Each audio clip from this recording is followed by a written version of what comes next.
Hey guys, so today I am going to do a book tag. It feels like forever since I did my last book tag, and I just was feeling in the book tag mood. So today I am doing the book cover tag, which was created by Mr. Richard Denny, and if I'm correct, this channel is no longer in existence here on YouTube. It's been deleted, I believe.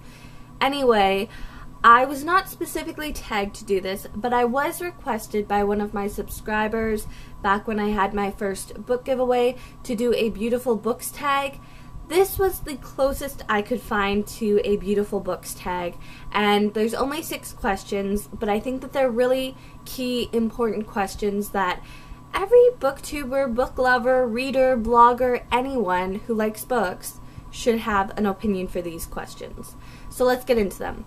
Number 1 is, what are your top 6 favorite book covers?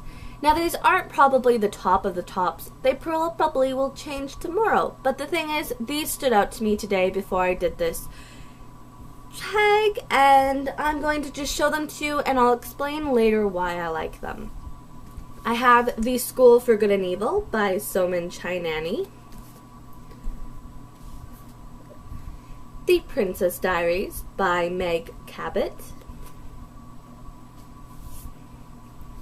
The Dark Unwinding by Sharon Cameron,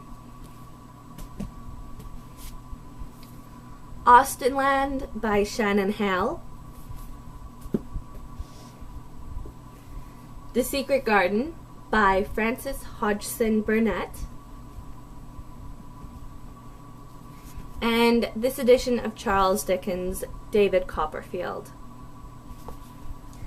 Question number 2 is, what is your opinion on morphed covers? For those of you who were not aware, a morphed cover is when the series begins with one cover design, and then before the series is finished, it switches to a redesigned cover art. Now, 2 that are very hyped up and a lot of people are not fans of are the Across the Universe by Beth Revis trilogy and the Stephanie Perkins Anna and the French Kiss trilogy series kind of thing. I personally like the redesigned covers. I just found the originals, they didn't suit my taste. Anyway, I think that morphed covers can go either way. If poorly done like these 2, then it does cause a lot of controversy. But there's 2 things that make a good morphed cover. First, you provide each of the covers, so the original and the redesigned, to the fulfillment of the series. So if you change on the second book, you still provide the second and the third book with the original cover and the new designed cover.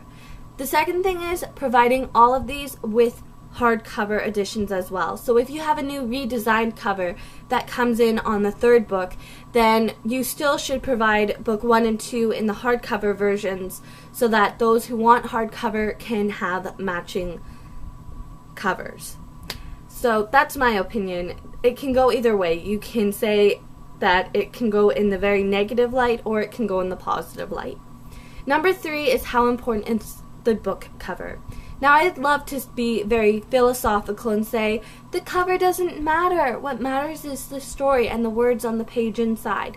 And yes, that is true. But even as children, we are drawn to covers. Even before we can read, we're interested in the colors, the characters, the artwork, the cover of the book. That is what pulls us into it. That's what makes us want to buy it. So, yes, covers are important. Number 4 is, what types of book covers draw you in? Now, I actually gave you 2 examples of 3 of the top things that I love in book covers. First off, I love very classic feeling covers. Just very simplistic and just say classic in a way.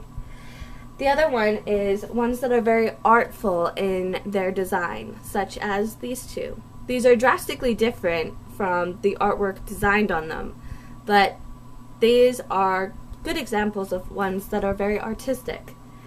And the ones that draw me in very, very often are backgrounds. Very distinct backgrounds. If you notice here, there's the estate in the background, and from one of the chimneys is smoke.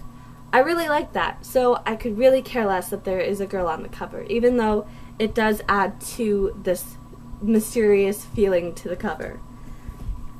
With this one here, you have both of the schools in the background, you have a bridge between them, and you've got a fountain.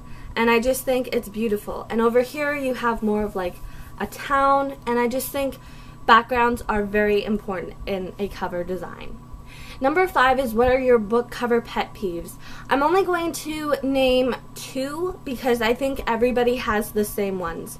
First off, I really don't like stickers on my book. They leave gunk, and sometimes you can get them off, sometimes you can't, and it's really frustrating and annoying. I also don't like permanent ones because it really does detract away from the beautiful cover art that somebody has spent their time making. The other thing that I really don't like is advertisements on my book. I consider these advertisements. You can easily put them in the first couple pages of the book, right? Before you even give the title page.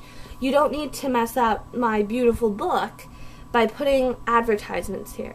And the reason why is because you put really well-known people with their works that they've written on here with their reviews, and I just feel like it's advertising their stuff. The last thing I want to do is number 6, which is, do you like short descriptions or long ones? And this can work either way. It's quite a tricky question to answer. What I like specifically is descriptions that are more of a teaser to the book. They don't give a lot away, they still leave that mystery, but they give enough to pull you in and draw you into the story. I like ones that don't spoil things, and they don't describe the entire book up to page 298 when it's only 302 pages. I like descriptions that describe my book, pull me into it, but they don't really give the whole sense of, I really don't need to buy this book because the synopsis gave me everything. So that is that entire tag, you guys. I hope it wasn't too long. I'm only going to tag 3 people because I'm really curious to know these 3 ladies' answers to this tag. We have MagicOfBooks, Moonivalbu, and RamblingsAndGreenTea. If I didn't tag you and you've never done this before, it is quite an older tag. I think it was around before I even joined BookTube. I think it's a really important tag to do, though, because everybody has at least an opinion on one of those 6 questions. I'll see you in my next video. Until then, go and pick up a random book and read. Bye, guys.